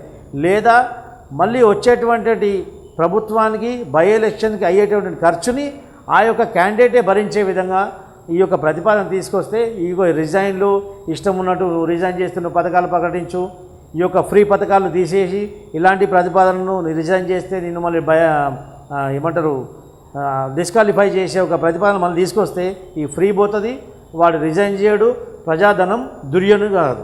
సో ప్రజలు కూడా చాలామంది ఎన్నికలు వస్తే సంతోషపడుతారు కదా, మాకు తాయిలాలు వస్తాయి అన్నట్టు కూడా. తాయిదాలు వస్తాయంటే వినండి, ఇప్పుడు మన దగ్గర అక్షరాస్యత తక్కువ అండి. ఊళ్ళల్లో ఉన్నటువంటి వ్యక్తులకు చదువు రాదు, చదువుకునే అవకాశం లేదు, ఏదో కాయ కష్టం చేసుకొని బతుకుతున్నారు. అలాంటి వాళ్లకు ఎలక్షన్ వచ్చి రాగానే వానికి క్వార్టరో 500 బిర్యానీ పొట్లాలో ఒక జాతరలాగా అయిపోతుంది. వాళ్ళకు తెలియదు, అరే బాబు నువ్వు కట్టినటువంటి ట్యాక్స్, నువ్వు చెమట వచ్చి కష్టపడి నీ యొక్క చెమటని ఓ ట్యాక్స్ రూపంలో ఏదో విధంగా నీ యొక్క ప్రతి రూపాయికి ట్యాక్స్ అక్కడ కట్టుతున్నావు. ఆ ట్యాక్స్ రూపంలోనే గవర్నమెంట్ ఖజానాకి వెళ్తుంది. గవర్నమెంట్ ఖజానా పైన భారం పడుతుంది. గవర్నమెంట్ ఖజానా కాలవుతుంటే నీ యొక్క కట్టినటువంటి ట్యాక్స్ కాలవుతుందని చెప్పేసి మన డబ్బులే మనకు వాడు పంచుతున్నాడు, వాడు మనకు పంచేది ఏందని చెప్పేసి ఆ యొక్క విషయాన్ని ప్రజలకు తెలియజేయాలి. ఒక ప్రజావేదికలు కానీ ఒక స్వచ్ఛంద సంస్థలు కానీ ప్రజలను చైతన్యపరిచే అవసరం ఈరోజు ఎంతో ఉంది. సో ఆ ఎంపీటీసీలను కానీ సర్పంచులను కానీ 30 లక్షలు 40 లక్షలు పెట్టి వేలంలో కొంటున్నారని కూడా తెలుస్తుంది. ఇప్పుడు పశువులను కొన్నట్టు కొంటున్నారు. అలా అమ్ముడు పోయినాడు మనిషి పశువు అవుతున్నాడు. ఈరోజు సర్పంచులు చూడండి, మీ యొక్క గ్రామంలో ఇలాంటి కార్యక్రమాలు చేయకూడదు, సర్పంచులు సస్పెండ్ చేస్తామని చెప్పేసి జీవోలు విడుదల చేశారు. వాళ్ళ యొక్క ప్రతిష్టకు వాళ్ళ యొక్క ఇజ్జత్కు సవాలని చెప్పేసి వాళ్ళ సొంత డబ్బులు పెట్టుకొని అప్పులు చేసుకొని ఇంట్రెస్ట్లు కట్టుకుంటా ఒక రైతు అయితే ఒక సర్పంచ్ అయితే భిక్షాటన చేసి రోడ్లు వేయించాడు. ఇంకో రైతు సర్పంచ్లు ఆత్మహత్య చేసుకుంటున్నారు చేసినటువంటి అప్పులు కట్టలేక. ఈరోజు మంత్రులు కానీ ఎమ్మెల్యేలు కానీ గ్రామాలలో తిరిగే పరిస్థితి లేదు. సర్పంచులు కానీ ప్రతి సర్పంచ్ కూడా ఈరోజు అప్పులో కొడుకుపోయినాడు. మొన్న జిల్లా అధికారులు సర్పంచులను సమావేశం పెడితే ఏ ఒక్క సర్పంచ్ అధికారులకు తిరస్కరించి అధికారులు పిలిచిన పిలుపుకు ఈరోజు స్పందించకుండా ఏ ఒక్క సమావేశానికి సర్పంచ్ కానీ ఎంపీటీసీ కానీ జడ్పీటీసీ కానీ ఎవరు రావట్లేదు. ఈ ప్రభుత్వానికి ఈరోజు ఇది నెగిటివ్ అని తెలుస్తలేదా? సో ఎంపీటీసీలకు నిధులు లేకుండా కూడా ఘటకేశ్వర్లో ఎంపీపీ రిజైన్ చేసినట్టు కూడా తెలుస్తుంది. ఎంపీటీసీ నిధులు లేవు విధులు లేవు అన్నట్టు. ఇప్పుడు నిధులు లేవు విధులు లేవు ఎవరికి అధికారులు అంతేందుకంటే జిహెచ్ఎంసీ కార్పొరేటర్లకు కూడా వాళ్ళకి బడ్జెట్ లేదు పాడలేదు. వాళ్ళు ఉన్నాడంటే ఆ మోరీలు తీయడము, ఆ మోరీల కాడ నిల్చోవడము, ఎవడన్నా లోపల భూమి అమ్ముతుంటే ప్లాట్ అమ్ముతుంటే వాటి సెటిల్మెంట్ చేయడం, లిటిగేషన్స్ పుట్టించడము, లిటిగేషన్స్ సాల్వ్ చేయడం. ఆ విధంగా వారిని ఈరోజు జిహెచ్ఎంసీ కార్పొరేటర్స్ కూడా ఇవి ఎంపీటీసీలు మన జెడ్పీటీసీలు కానివ్వండి, ఈ యొక్క గ్రామ సర్పంచుల పరిస్థితి అయితే ఈరోజు దయనీయంగా ఉంది. సో మునుగోడులో ఎవరు గెలిచే అవకాశం ఉంది ఏమన్నా విశ్లేషణ? ఇక మునుగోడులో ఎవరు గెలిచే విశేషం అంటే ప్రజలు కొంచెం చైతన్యం వచ్చింది ప్రజలలో. మన దుబ్బాక ఎలక్షన్ తర్వాత కూడా, మళ్ళీ హుజురాబాద్ ఎలక్షన్ తర్వాత కూడా కేసీఆర్ ఎన్ని పథకాలు ఇచ్చినా, ఎన్ని వందల కోట్లు అక్కడ గుమ్మరించినా కానీ ప్రజలు సరైన మ్యాండేటు ఇస్తారని చెప్పేసి ఈసారి కూడా ఆశిస్తున్నాం. ఈ మళ్ళీ ఇలాంటి సానుకూలత లేనటువంటి వాతావరణం, ప్రజా వ్యతిరేకమైనటువంటి వాతావరణం మళ్ళీ దాపరించొద్దు.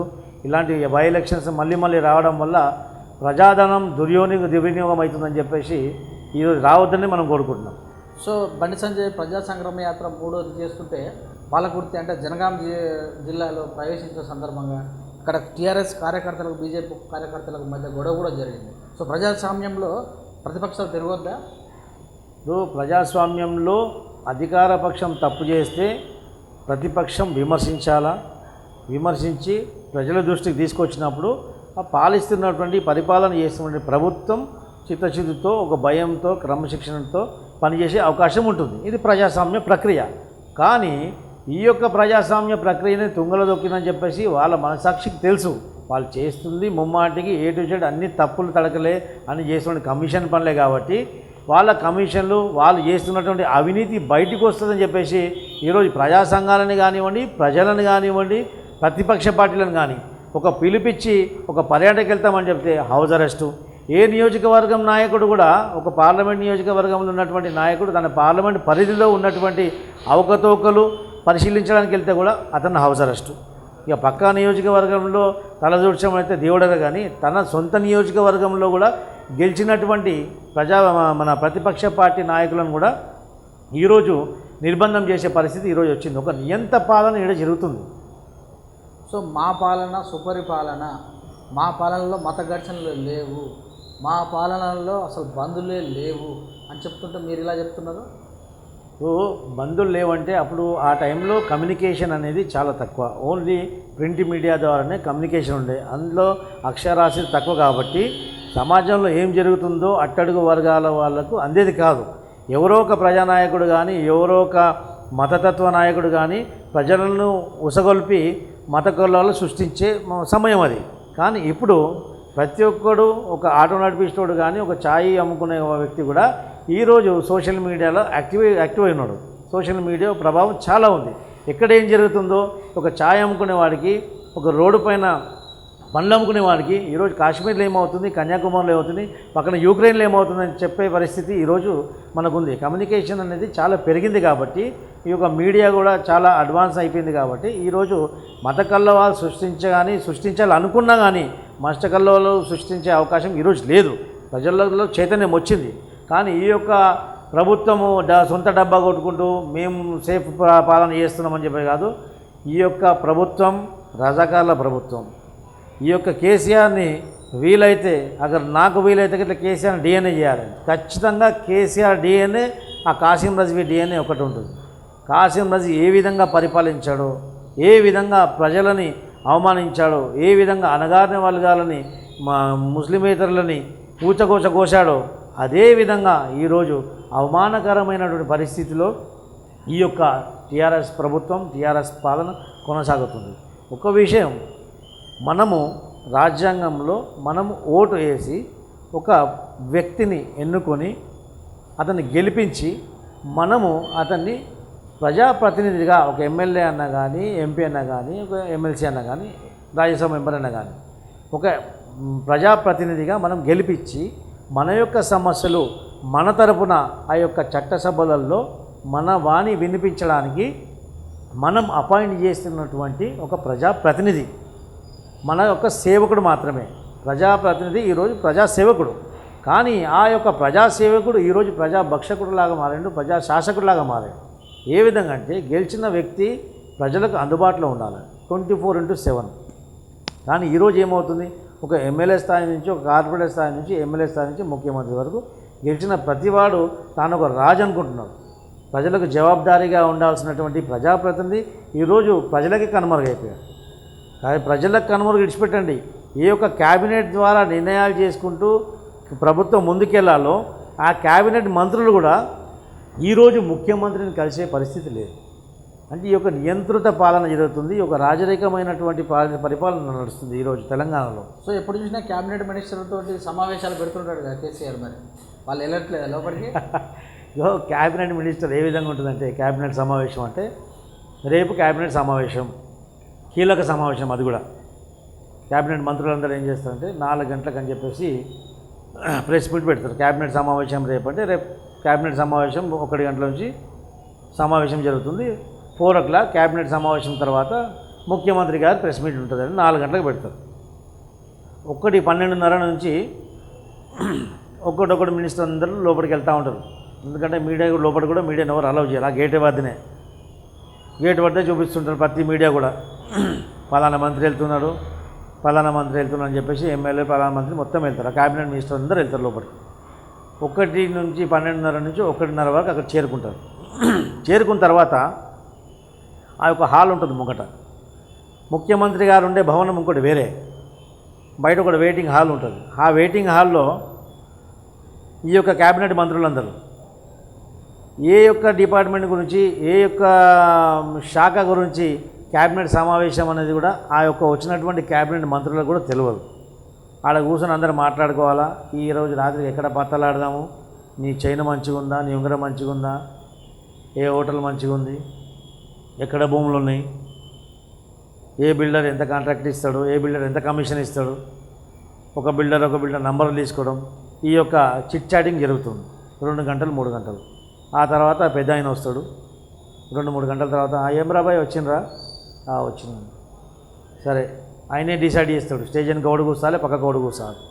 కూర్చున్న తర్వాత ఇక మీడియా సమావేశం, మీడియా ప్రతినిధులందరూ కూడా ఛాయ్ కాఫీ ఇచ్చి, పాపం ఒక రిపోర్టర్ ఉంటాడు అక్కడ, ఏం రాహుల్ వచ్చినావా అంటే, ఒక మీడియా ప్రతినిధులు, ఒక విలేకరులు అంటే ముఖ్యమంత్రి గారికి అననేని గౌరవం, ముఖ్యమంత్రి జర్నలిస్ట్ అంటే చాలా ముఖ్యమంత్రికి ఇష్టం అని చెప్పేసి ఏదో ప్రజల్లో చూపించుకోవడానికి ఆ విధంగా, ఏం రాహుల్ వచ్చినావా, చలో వచ్చినావు, రాహుల్ వచ్చినావా అని వినిపిస్తుంది, కానీ రాహుల్ ఏమన్నాడు ఇప్పటిదాకా బయటికి వినిపించలేదు.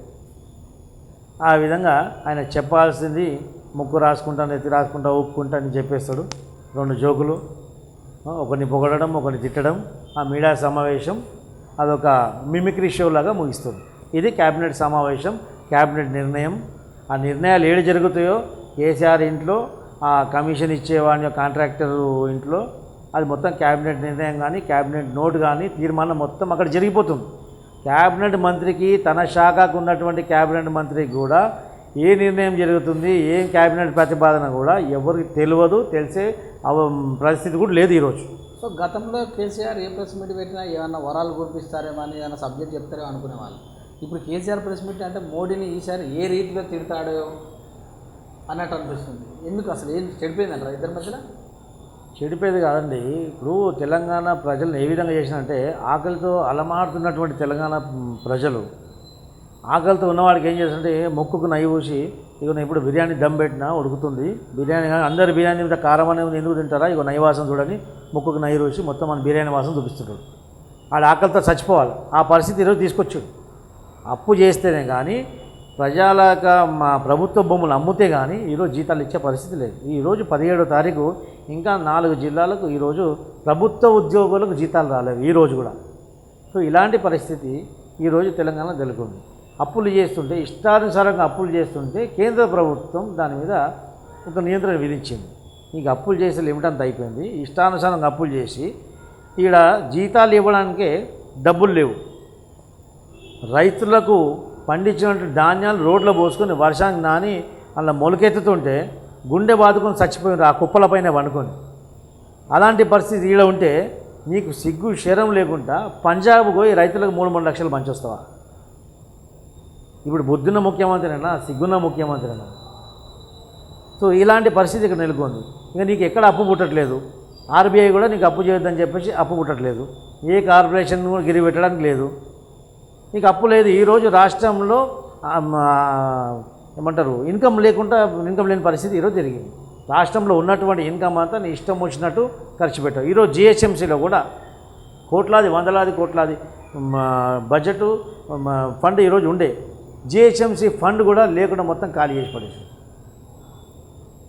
రిజిస్ట్రేషన్ ఛార్జీలు పెంచుకుంటూ భూముల ఛార్జీలు పెంచుకుంటూ ఈరోజు రియల్ ఎస్టేట్ రంగం కూడా కుప్పగొలిపోయింది తెలంగాణ. మళ్ళీ రియల్ ఎస్టేట్ భూములు ఈరోజు మొత్తం డౌన్కి అయిపోయి రియల్ ఎస్టేట్ వ్యాపారులు కన్స్ట్రక్షన్ బిల్డర్స్ కూడా ఈరోజు చేతులు ముడుచుకొని కూర్చున్న పరిస్థితి ఈరోజు తీసుకొచ్చు. అప్పులు పుట్టట్లేదు, ఈరోజు కేంద్ర ప్రభుత్వం నియంత్రిస్తుంది. ఈయనకు అప్పులు పుట్టట్లేదు కాబట్టి ప్రజల్లో తిరగలేకపోతున్నారు. ఉద్యోగాలు ఈయనను నిలదీస్తున్నారు, జీతాలు వస్తలేమని చెప్పేసి. ప్రజలలో కూడా వ్యతిరేకత వస్తున్నది. ఆ ఫ్రస్ట్రేషన్ తోటి కేంద్ర ప్రభుత్వం మోదీ నువ్వు దిగిపో, నేను వస్తా, నేను చూస్తాను, నీ ఇక్కడనే 7% అయితే లేదు, నువ్వు రాష్ట్రంలో మొత్తం దేశం మొత్తం ఏం చేస్తావు? ప్రజలను మోపి పెట్టడం కోసం నేను జాతీయ పార్టీ పెడుతున్నా, కేంద్రీయ పార్టీ పెడుతున్నా. దీని ఒక రహస్యం ఏముందంటే, కేంద్రీయ పార్టీ పెడుతున్నా, చుట్టుముట్టు రాష్ట్రాల ముఖ్యమంత్రిని కలుస్తున్నా అని చెప్పేసి మీడియాలో ఒక అపోహ సృష్టించాడు. యాక్చువల్ జరిగింది ఏంటంటే, మాకు అప్పులు చేయడానికి పర్మిషన్ ఇవ్వట్లేదు, రాష్ట్రాలకు అప్పులు చేయడానికి పర్మిషన్ ఇవ్వట్లేదు కేంద్ర ప్రభుత్వం, మా మీద అజమాయిషి చెల్లిస్తుందని చెప్పేసి ఈయన కోర్టుకు పోవాలనుకున్నాడు. కోర్టుకు పోతే నీ యొక్క బటబస్తనం మొత్తం రాష్ట్రం దేశం అంతా తెలుసు కాబట్టి నిన్ను ఎవరు నమ్మడు కాబట్టి నీతో పాటు ఇంకొకరిని తీసుకుపోదామని చెప్పేసి కలుపుకోవడానికి రాష్ట్రం తిరుగుతుంది. అక్కడ పంజాబ్ పోయిండు, నువ్వు రారాబాయ్ అని చెప్పేసి అన్నాడు. ఇలా చెన్నైకి పోయిండు, తమిళనాడుకు పోయిండు. అందరూ ఈయనని వచ్చిన తర్వాత తినిపించి తాగిపించి నువ్వు బోరాబాయి మేము వస్తాం పని పంపించింది. ఎవడు నేను వెనక రాలేదు. ఆ తర్వాత మళ్ళీ ఏమైందంటే కేంద్ర పార్టీ పెడుతున్నా, జాతీయ పార్టీ పెడుతున్నా అని చెప్పేసి అపోలో ఏమైందంటే ఆ పెడుతున్నా, ఇప్పుడు టీఆర్ఎస్ కాదు ఇప్పుడు బీఆర్ఎస్ అని చెప్పేసి అన్ని పచ్చి అబద్ధాల కూర ముఖ్యమంత్రి. ఈ మన రాష్ట్రంలో ప్రజలకే కాదు, చుట్టుముట్టు ఉన్నటువంటి రాష్ట్రాల ప్రజలకు కూడా ఈ యొక్క బట్టబాజు ముఖ్యమంత్రి ఏడుంటాడంటే తెలంగాణలో ఉంటాడని చెప్పేసి కేరా ఫాటర్స్గా మారింది ఈరోజు. సో కేసీఆర్ అంటుండ్రు ఇక్కడ మహారాష్ట్ర నుంచి కావచ్చు, కర్ణాటక నుంచి కావచ్చు, చాలామంది ప్రజలు ఈ పథకాలకు ఆకర్షితులై మమ్మల్ని తెలంగాణలో జాయిన్ చేసుకోండి అన్నట్టు డిమాండ్ వస్తుందని చెప్తున్నాడు. ఎప్పుడు చూసినా గిన్నెలు పెట్టి బొక్కులు తెచ్చుకుంటాడు. గిన్నెలు గిరిపెట్టాడు, బొక్కులు తెచ్చుకుంటే అంతకన్నా మూర్ఖుడు ఇంకోడు లేడు. ఇప్పుడు తెలంగాణ జరుగుతుంది అదే. కేసీఆర్ని ఫాలో అయ్యేటోడు ఎవడు లేడు. ఒక్క పథకాన్ని ఫాలో చేయమని చెప్పి కేసీఆర్ పథకాన్ని ఎక్కడన్నా కానీ ఈయన పోయిండు కదా మరి ఢిల్లీలో కేజ్రీవాల్ గవర్నమెంట్ హాస్పిటల్లో ఏ విధంగా బ్రాండెడ్ మందులు ఇస్తున్నాడో, అక్కడ ఏ విధంగా పాఠశాలలు అభివృద్ధి చేశాడో చూసొచ్చిండు కదా. మళ్ళీ సిగ్గొస్తలేదా? ఏట్ల పాఠశాలలు ఏడున్నాయి? మరుగుదొడ్లు లేకుండా కడుపు ఉబ్బించుకొని ఇంటికి పోయి మలమూత్ర విసర్జన చేసే పరిస్థితి ఈరోజు పిల్లలకు వచ్చింది, స్కూల్ పిల్లలకు. అలాంటి దయనీయమైన పరిస్థితి నడుస్తుంది. ఇక నిన్నోడు కాపీ కొడతాడు. సో కావాలంటే నేను వికారాబాద్లో ఇక్కడ ఉన్నటువంటి జిల్లాకు 500 మందిని తీసుకొని వెళ్ళి కర్ణాటకలో జరుగుతున్నది చూపెట్టుకొని రారని చెప్తున్నారు. కర్ణాటకలో ఏం జరుగుతుంది? కర్ణాటకలో ఈ యొక్క వికారాబాద్ బార్డర్కి వచ్చే కర్ణాటక అంటే అది మారుమూల ప్రాంతం. అది కర్ణాటకలో హైదరాబాద్ కర్ణాటక అని చెప్పేసి వేరే, యాక్చువల్ కర్ణాటకని వేరే. అంటే అప్పుడు మన నిజాం స్టేట్ నుంచి విడిపోయినటువంటి కర్ణాటక హైదరాబాద్ కర్ణాటక. ఈ యొక్క 5 జిల్లాలు బీదరు, ఉద్గీరు, ఇక గుల్బర్గా, యాదగిరి ఇలాంటివి హైదరాబాద్ కర్ణాటక. సో దానికి ఒక సపరేట్ జియో ఉంది, అది పార్లమెంట్లో అమెండ్ అయింది. దాని యొక్క సపరేట్ బ్యాక్వర్డ్ రీజన్ అంటారు దాన్ని. ఈ యొక్క మనకు తెలంగాణకు అంటుకున్నటువంటి కర్ణాటక మాత్రం బ్యాక్వర్డ్ రీజన్. నువ్వు అంతా చూపించదలుచుకున్నావు కదా, అక్కడ నీకు హుబ్లీవో, ధారవాడవో, మంగళూరువో, బెంగళూరువో, అది కంపేర్ చేయరాదు. మరి హైదరాబాద్తో కంపేర్ చేయి, ఊరితోటి వికారాబాద్తో కాదు. నీ హైదరాబాద్, డల్లస్, ఆస్ట్రేలియా, నువ్వు ఇంకా అమెరికా, ఇస్తాన్బుల్ చేస్తున్నావు కదా. ఈ హైదరాబాద్ నగరాన్ని నువ్వు బెంగళూరుతో కంపేర్ చేసుకో ఒకసారి. మరి సో మొత్తం మీద ప్రజలకు ఏం చెప్తారు మా ఛానల్ తరఫున? ఇప్పుడు V3 ఛానల్ ద్వారా వీక్షిస్తున్నటువంటి ప్రేక్షకులందరికీ కూడా మీరు నిజాన్ని తెలుసుకోండి. ఓటుని అమ్ముకొని మీ యొక్క రాజ్యాంగబద్ధమైనటువంటి హక్కుని మీరు కాదరాయకండి. నిజంగా ప్రజల యొక్క ఆకాంక్ష మేరకు పనిచేస్తున్నటువంటి పార్టీలకు, ఈ ఉచిత పథకాలకు ఆకర్షితులై ఈ దొంగలకు, దోపిడీదారులకు ఓటేసి ఇలాంటి దొంగలని మళ్ళీ చట్టసభలకు పంపిస్తే మళ్ళీ ఇంకా మళ్ళీ ఇంకా బలవంతుడై ఉన్నది మళ్ళీ మనం మిగిలింది కూడా మళ్ళీ దోసుకుపోతుండు. అదే జరుగుతుంది దశాబ్దాల కాలం నుంచి. ఇప్పుడు ఈ యొక్క దశాబ్దాల నుంచి జరుగుతున్న మోసానికి చరమగీతం వాడి ప్రజల్లో చైతన్యం రావాల్సిన అవసరం ఉంది. మిమ్మల్ని మీరు చైతన్యపరచుకుంటూ మీ చుట్టూ ఉన్నటువంటి సమాజాన్ని కూడా ఈ యొక్క ప్రజానాయకుల గురించి, ఈ యొక్క ప్రజాస్వామ్యం గురించి చైతన్యపరిచే బాధ్యత ప్రతి ఒక్క పౌరుడు కూడా తీసుకోవాలని చెప్పేసి ఈ సందర్భంగా మనవి చేస్తూ జై Hind. Thank you sir, thank you very much చక్కటి సమయాన్ని. సో రాబోయే అంశాల గురించి కూడా మరొకసారి మీ యొక్క విశ్లేషణ తీసుకుంటాం.